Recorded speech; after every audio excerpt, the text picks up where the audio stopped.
So welcome back sa dyan natin mga boss. Itong update natin sa project natin mga boss. Tingnan nyo naman.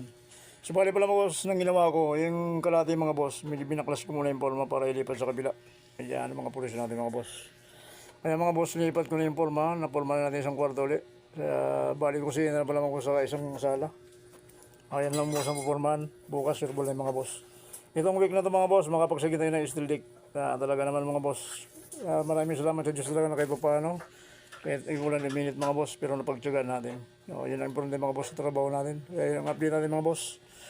Maraming salamat sa may-ari talaga na sa pagtitiwala. Kaya itong pinapakita natin na malasakit din. Kaya mga boss, talagang pag mabait ang may-ari, talagang kailangan sabayan mo rin ang malasakit. Hindi yung mag-isip ko na kung ano. Yun ang importante sa atin mga boss ng mga gawa.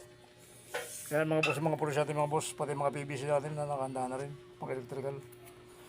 Lahat ng mga boss may nakabang na yan para pagdating ng slab, hindi na makakaproblema. O yan, yan na lang mga boss ang sa siyal na ng puporman. Bukas na lang mga boss ang update natin. Bye.